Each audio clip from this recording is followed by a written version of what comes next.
So, the job. You'll be researching squirrels in Mammoth Forest. Exciting, I know. Yeah, the pay is not great, but it's a great opportunity. That's right. You'll have your very own research caravan and all the squirrels of Mammoth Forest to keep you company. That is your general intrigue to the game. This is nuts for the Nintendo Switch. So to start this off, we're going to immediately jump into the gameplay.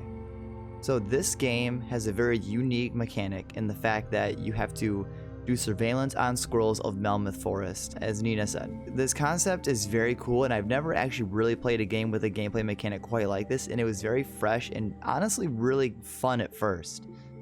But honestly, like, that comes with pros and cons. This game, as I mentioned, focuses on setting up cameras in the wild at certain starting points that you're given to start filming the squirrel's location. And you're supposed to film the squirrels to start leading back to where their stash is to kind of, just do general surveillance and study of the squirrels because, you're trying to do a study on them of Melmoth Forest. So once you set up your cameras in said locations, you end up getting 3 tripod cameras in total, but at the start you only have the one. So there's a lot of running back out and making adjustments to your camera and then going back to your caravan to hit record. So once you go back to your caravan, you hit record, you're then sitting at your desk with your computer. That is when you then fast forward, rewind, stop, slow down, all kinds of footage where you have to follow the squirrel back to their stash by just sitting there and rewatching the recording. While the gameplay was very relaxing of just casually walking around adjusting your cameras and then recording, I must admit though that the longer I played, especially in the later levels where your tasks and objectives of recording and surveilling squirrels becomes a lot more intensive or specific, I did find the gameplay to become a little bit monotonous, and maybe this is because I played the game in one entire session instead of breaking it up into like little play sessions. That might be the more preferred method to do. But because I played this game in one entire play session, I found the gameplay of having to readjust your camera constantly to catch these squirrels in frame to take a photo of them to become quite monotonous and honestly a bit tedious, especially in like some of the last levels of the game. This is due to, like I mentioned, having to run back to your camera, pick it up, readjust it to a position, run all back to your caravan, recording, which then you have to sit through the day 1, night 1, day 2, night 2, etc. Which there's no real consequence for the number of days it takes you to do it, as far as I know, because it took me a long time sometimes to get the actual shot of the squirrels. But yeah, there's no penalty, but it is separating the day and night. You then have to run back to your caravan, record, watch the footage back. Hopefully the squirrel's in frame or anything else. Oh, the squirrel leaves frame. Then you must leave the caravan, go back to day 2, go back to your camera, readjust it somewhere. And the more cameras you have, this is definitely a lot easier because you can set up multiple cameras. When you have one camera, there's a lot of consistent running back out, readjusting, running back to the caravan, recording, running back out, readjusting, etc., etc. It starts to become a little bit tedious for how often you have to do this, and it started to frustrate me in the later game. Again, this is probably because I never took any breaks and I just played it in one play session, so I would not recommend you play it that way. That's probably not the best way to do it, but that's just the way I played. But I wouldn't suggest you just binge it in one session, even though the game can be completed in about 3 to 4 hours, depending on how thorough you are with looking for everything in the game.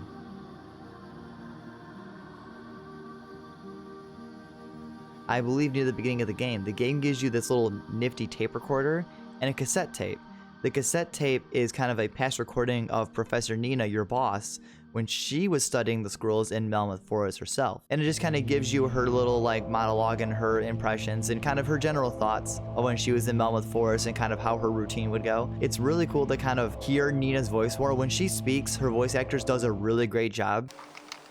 I guess now is as good a time as any to tell you what we're actually doing here. The Viago Institute, the place we work for, performs impact studies. Yes, exactly. Construction companies need to commission studies like this one to be legally permitted to build anything. Her voice is very relaxing and it sounds very nice, very fluid. I really enjoyed her voice. So I assume there are several of these tapes located throughout the game, but sadly I only managed to find one other tape outside the one the game hands you as part of giving you the tape recorder. They're a very nice incentive to explore the world, but sadly I don't think the performance really encourages you to explore the world. It's really cool, especially with the 3-color palette system. So with the color palette system, for one, this game looks amazing. The color palette system looks honestly incredible. It looks very pretty, and it's very cool to see when you're watching the footage.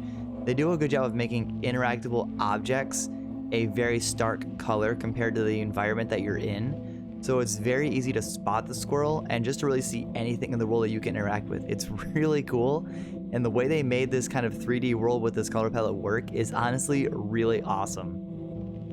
And the color palette does switch, and it looks really great when it has that stark contrast of the kind of more friendly, lighter colors of the daytime and then the more kind of harsher, darker colors of nighttime. It's really cool. As I mentioned, they make that color palette look very amazing.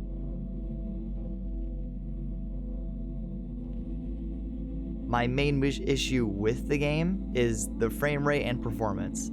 So I don't know how well this is going to translate into video by you watching it, but even in the first level of the game, I would kind of notice that in certain spots when I'm panning my camera around, that I would experience kind of lagging or drop, like I would drop frames pretty much. At first I kind of ignored this issue since it was very rare, and even when it did happen, I kind of it didn't really register with me right away that I was kind of losing frames or it was lagging. So I kind of ignored it for the most part since it didn't really happen. But as you get further in the game, you start to notice it more because they start becoming a bit more frequent, or they become a little bit more severe, so you start to notice it more. This comes with a very bad consequence. Level 3 of the game is my personal favorite level in the game.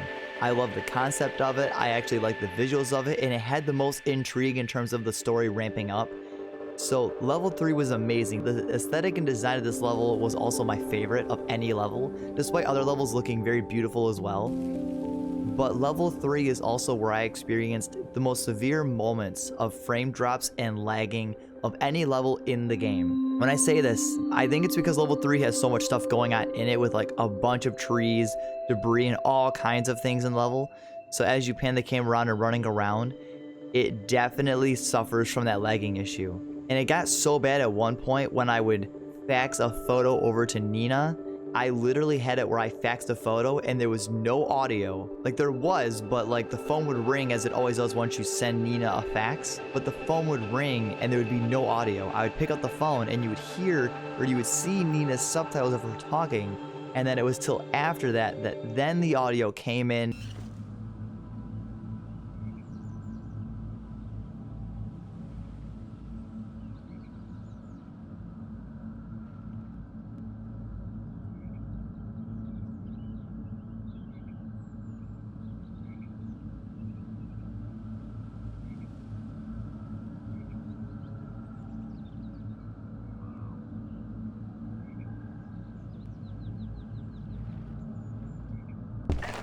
Them in the right order. I'm worried I'll mess something up otherwise. Well, that's not supposed to happen. It was a very big delay on when all that happened, and I only experienced this issue the one time, and I only experienced it in level 3.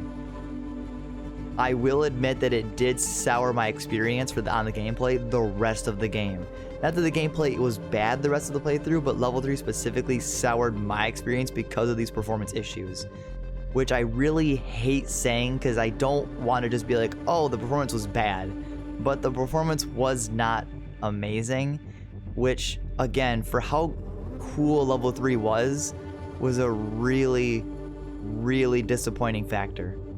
But even then, if I subtract the performance issues, level 3 was still amazing. I still love that level when I think about it. Now, also, with these performance issues, I do also want to state that I played this on the Nintendo Switch in dock mode. I did not play in handheld mode. I also did not play this on Steam or anything else. So if these performance issues exist outside the Nintendo Switch, I cannot say and I cannot speak for. Do they have these performance issues in handheld mode? I also cannot say. I did not play it that way. I played it only in dock mode my whole playthrough. So just want to put that out there that I don't know if these issues exist anywhere else.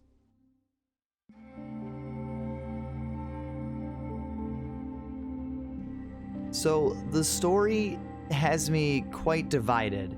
I don't want to tell you that I loved the story, but I also did not dislike the story either. The story sits in this kind of gray middle area. So to explain this, I'm not going to go too much in the story just so I don't spoil literally everything in the game for the most part. Like, I don't want to tell you everything. But the concepts and ideas that this game brought were really interesting. You learn of this company called Paranorma, who is kind of destroying the environment and kind of corrupting the area of Melmoth Forest. And you're kind of you and Nina are working together to gather this research to try to stop this from happening and kind of preserve the environment. And that is really interesting. I know it's kind of the whole, oh, companies destroying the environment. No, it's not like a new concept, but it's really cool with the very new, interesting gameplay mechanic of just being a researcher. But sadly, for me personally, this concept never landed. The game introduces this company pretty in full force in level 3, but there are inklings of them, especially when you find the boat in level 1, and it's kind of like, huh, that's weird. What is that? Nina's like, I'll look into this. That's weird. Why is there an old boat in Mammoth Forest? There are some rivers here. I used to camp out right beside one, in fact. But I wouldn't have thought they were deep enough for a boat of this size. And you can't get any closer? Too bad. But tell you what, I'll see if I can find anything about it in our records. But in the second half of the game, nothing really comes from this company that you and Nina are trying to stop, or that you're trying to gather research to halt their progress. And I found the lack of resolution by the time the credits rolled to be a missed opportunity for me. Like, I would have really wanted more, even if it would have been like, hey, the company succeeded. I mean, Melmoth Forest, I guess, was, you know, I don't want to spoil that, but maybe there was some kind of resolution and I didn't quite catch it, but it didn't feel like there was enough of a resolution. It didn't feel like there was enough of a resolution for me personally. Now, a tagline of this game is the mystery of the squirrels. You know, what are these sneaky critters up to in Melmoth Forest? This is another thing where, like, that sense of intrigue is cool, but there isn't really any mystery to the squirrels, I don't think. Because there is one part of the game where you find the squirrels stashed in their nest, and it seems like they're gathering dynamite for whatever reason, I guess. Which seems really out there and like, whoa, this is so weird, what's happening? But it's never mentioned again. The squirrels gathering dynamite or the mystery of the squirrels is never really explored upon, or really, it doesn't really have the follow through that I feel like it should have had if that's your tagline. Like, as I mentioned, the game introduces cool concepts, but it didn't feel like anything really landed or had the proper resolution or any follow through that I would have wanted by the end of the game. By the time credits rolled, my first thought was, that's it? That's how the game ends?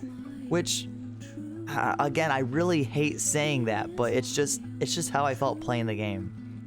But like I said, I'm not going to give you too many more details on the story. I'm just going to kind of let the game speak for itself and just give my general, while not positive thoughts on it, but like, maybe you'll get more out of the story than I did. I would recommend you check this game out, because hopefully you'll get something out of the story that maybe I did not. Everyone's a bit different when they play games. And honestly, even with some performance issues that the game suffered from, I still found the game to be very fun and relaxing until at least level 3 kicked in. So I do think Nuts is worth checking out, but maybe I would recommend checking it out on another platform to maybe avoid performance issues. Like, play it on Steam. You know, maybe it doesn't have the performance issues that the Nintendo Switch version has. I can't really speak for that. I don't know. But I would look into it before you purchase, just to make sure. But regardless, I do think you should check the game out. The game was a lot of fun. It was relaxing. And it's the first game I played in a while that there's nothing quite like it. It's very unique in its presentation. Welcome to the end of the video, friends. We've made it. You're at the end. You got to hear my thoughts and impressions of the video game on the Nintendo Switch called Nuts. I know, that's its title. But I hope you enjoyed the video. I worked pretty hard at editing and kind of splicing all this together, and hopefully you enjoyed it. Maybe you'll check out the game, maybe not. But I want to thank all of you for checking this video out and enjoying it. If you click somewhere on the screen, like over here where my cat is, there'll be a link, a little video to a Monster Hunter video or a best recommendation or something like that, or a playlist, who knows. If you click right here, you'll get another video of some kind or something else that I'll put up on YouTube that you can click on. You should click on it because it's right here, and it's like you're high-fiving me. You could high-five me by clicking on the video. So like I said, thank you guys for watching, and I will see you in the next video.